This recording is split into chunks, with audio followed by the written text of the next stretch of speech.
Hi, welcome to Enjoy Living Yoga. If you haven't been to this channel before, my name's Daniela, and today I wanted to do something a little different. I wanted to share my experiences with long haul COVID over the last about 13 months now. So a couple of weeks ago, I was watching this talk by the medical journal about long haul COVID, and most of it was research based and kind of went over my head. But the first person that spoke was this lady, and she was just talking about her experiences, her struggles over the last year. And it was just so immensely helpful just to hear someone else experiencing the same or very similar symptoms that I was experiencing, the same struggles. It really just helped me, like mentally especially, just to know that I wasn't alone, that I wasn't going crazy, because some of these symptoms, they can really just make you feel like going mad. And then recently I also joined a Facebook support group, and it's just about 40,000 people. And it's just so helpful, again, just to read about other people experiencing very similar symptoms and very similar experiences just over the last year. So my hope in sharing my experience is that it will just help, just to hear, just if you're going through something similar, it will just help to feel like you're not so alone. Like, it's normal. These are normal reactions to COVID, to long haul COVID, that your body is going through, and it's not that your body is weaker or that you're just not coping or there is something else wrong with you. It's all completely normal. So just to give you a bit of background, I got COVID when I was 30, and prior I was very active. Being a yoga teacher, I was teaching several classes a week, up to 3 classes a day, plus my own yoga practice, going to other teachers' classes, running. Really enjoy doing pole fitness, swimming at Hampstead Lakes. Just really enjoyed being outdoors, hiking, and I thought I was in reasonably good health. I thought I was a very healthy person. I rarely got ill, rarely got colds, flus, hadn't needed to take any pain medication in about 6 years. So I thought, if I did get COVID, this is really early in March when it was still very new in the UK. Although I didn't want to get ill and I was self-isolating, I honestly had no idea that COVID would transform my life so much. And still 13 months on, dealing with the after effects of long haul COVID. So when I got COVID, I was actually self-isolating, and I believe I got it whilst I was out on a run. Obviously, we didn't really know about masks then or any of that, and I was just out for a run, and unfortunately passed someone who was very ill and coughed right in my face. And I didn't think anything of it, but about a week later, started feeling really unwell. My first, I think it was a day or two, I had a fever, but the fever didn't last past that. And then for 3 weeks, I had a really bad, constant coughing, really aggressive coughing that would be quite painful. And a lot of fatigue, tiredness, just feeling very feverish. Needing to sleep a lot during the day. But apart from that, I feel like even whilst I was ill, I had enough energy to maintain being able to work part-time from home, enough energy to do a reduced exercise routine. And then after 3 weeks, the coughing began to subside. I started to feel a little better, and I thought, that's it. I've got over the worst of it. I did quite well. I didn't need any medical intervention, didn't need to go to the doctor or anything. So I thought I was in the clear. But I never quite regained my strength. I still felt constantly tired. It's quite a while ago now, so I don't remember the complete, specifically what happened the first week or two following, but very gradually I began to notice, started to become aware of the fact that I was experiencing a lot of neck pain. I remember that being one of the things I found very strange, having never experienced neck aches at all. So the first sort of long haul symptoms I began experiencing were very bad neck pain. It would really hurt to lift my head up, turn side to side, and this continued on till now. But that's what struck me, because I've never had neck issues before, so it really found it quite strange. I didn't associate it with COVID at the time, because again, it was quite early on, so didn't really know about long haul symptoms or very much about any ongoing effects. So I started seeing a sports therapist, osteopath, trying to use exercise to relieve the symptoms, but they were just persistent. The next thing that really stuck out to me was I started to experience really bad digestive issues, really bad trouble swallowing and getting my food down, drinking water, a lot of stomach pain, nausea, like the whole digestive tract was basically shutting down. And that then proceeded till I got a stomach ulcer. And at the time, again, didn't really associate it with long haul. If anything, I thought that the constant coughing for over 3 months had caused some sensitivity to my stomach. And this was the result. So I just started tending to the ulcer. I got a test, there was no H. pylori, so just through modified diet, rest, reduced exercise, because any inverting, obviously being a yoga teacher, I like to invert a lot, even just postures like downward dog or anything at all where I compress my stomach would really aggravate the symptoms. So almost no exercise other than walking for a couple of months, and then obviously modifying whilst teaching. So I was still able to teach at the start. I think I still had reserves of energy prior, but obviously over the course of 12 months with your body working in reduced capacity and dealing with inflammation, I found that especially the fatigue and muscle ache has definitely increased over time. And so other symptoms were really awful, painful periods, very heavy flow, and I've heard a lot of other people as well have had issues with periods following COVID. And then obviously brain fog.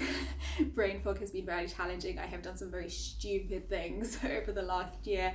A lot of time just forgetting that I'm cooking, having just even the simplest tasks seeming impossible, hardly able to get any work done at all.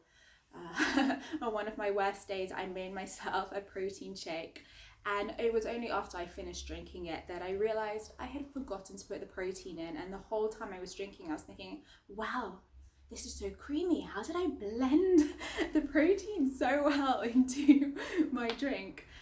So I was kind of a mess with brain fog for ages, especially I think maybe 4 months to the 6-7 months after. That was probably the worst of the brain fog, where I just felt like I was walking around in a fog, like unable to really hold conversations, and just very, very tired all the time. I wake up in the morning and struggle to get out of bed.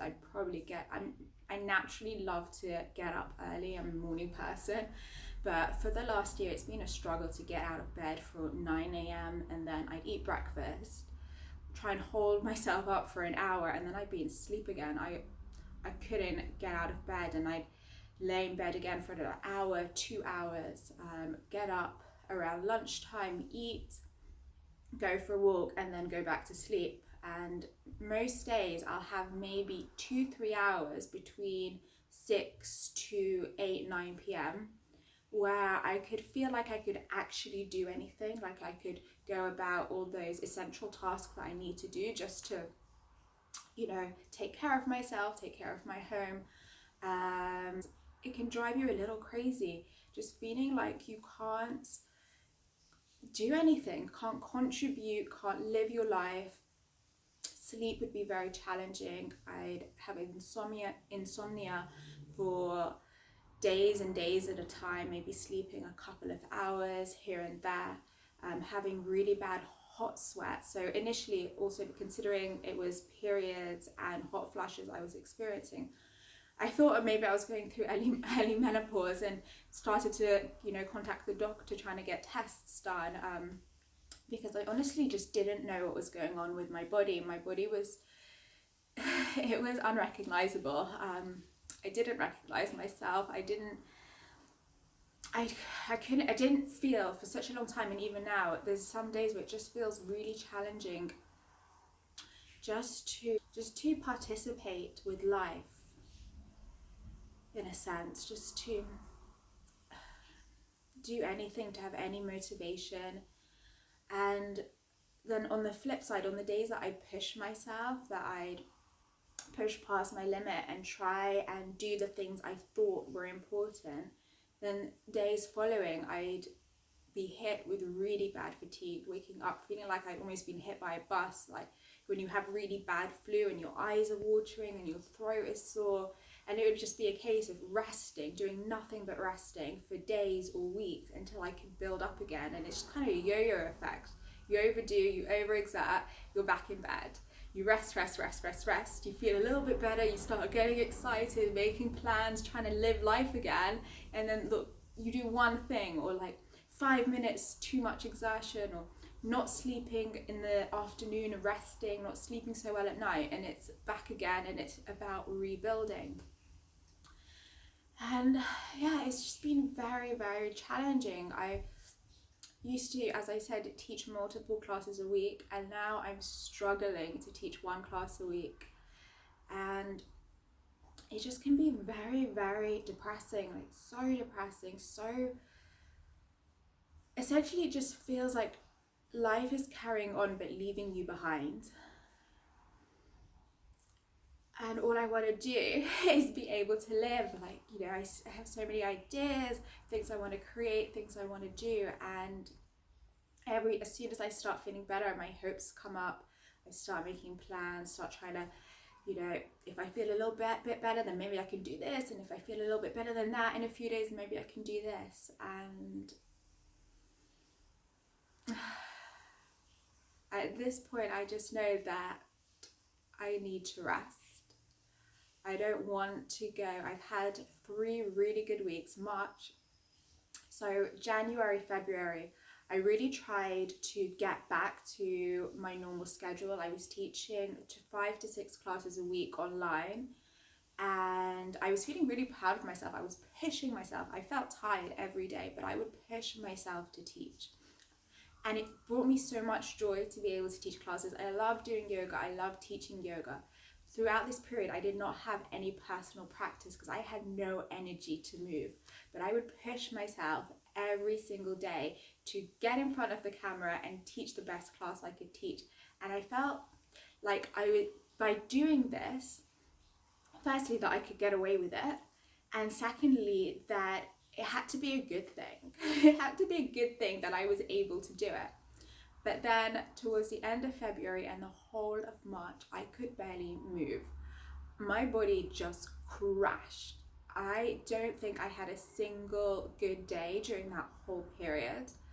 And then finally, after essentially what was 4 weeks of complete rest, in April, I began to be able to get out of bed again, to have a bit more energy.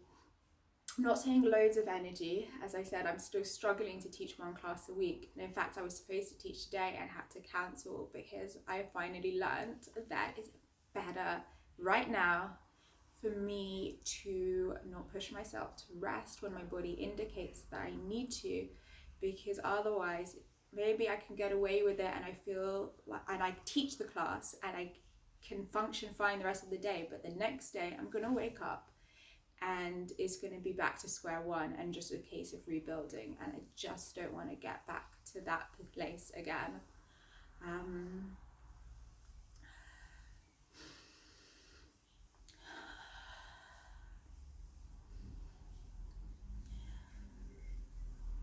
And so although it does feel like, some days it does feel still really challenging, and some days it feels like no progress has been made, at the same time I know I have come so far. I've managed to heal my stomach. I've managed to heal my stomach ulcer firstly, so I've been able to eat more. I've started to put on weight again. So when at middle of last year, I lost about, I think, 2-3 kilos and was barely able to eat any food. I'm putting weight, having a little bit more energy to go on daily walks now. The fresh air just makes me feel so much better. Just being able to get outside and just having a change of scene and just not feeling like my whole day revolved around existing. So simply getting up so that I could eat, so I could let my food digest, and then resting again. And that would feel like what every single day was like. So now, although I still feel very fatigued and have such bad muscle aches that even like washing my hair can feel like a huge chore, things are definitely improving. I'm in a place where I feel like to an extent I can manage the symptoms and have at least, 3-4 days a week where I can get something done. And then obviously in between making sure that I do rest, that I do take it easy when my body is indicating that I need to. So I mean, I really hope that sharing this can be helpful in some way, whether it's that you're experiencing something similar and it's just knowing that you're not alone, that you're not doing anything wrong, that it's not that your body's weaker or there's anything wrong with your body, that it can't heal and it can't fight this. But so many, I believe, when I was listening to the medical journal, it said that 1 million people are dealing with long haul COVID symptoms. And it doesn't matter if you're young or old or had, any sort of, even people that were in good shape and were able to recover from the initial infection on their own are still experiencing these long haul symptoms.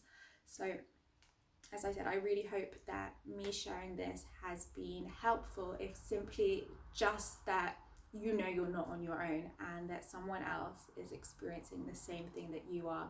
So I really hope that this chat has been helpful in some way. And if you have been experiencing long haul COVID and are happy to share below, please leave me a comment. If there is anything that has been helpful for you that you'd like to share with me, please leave it below. I really hope that this talk has been helpful in some way, and I'll see you soon. Bye.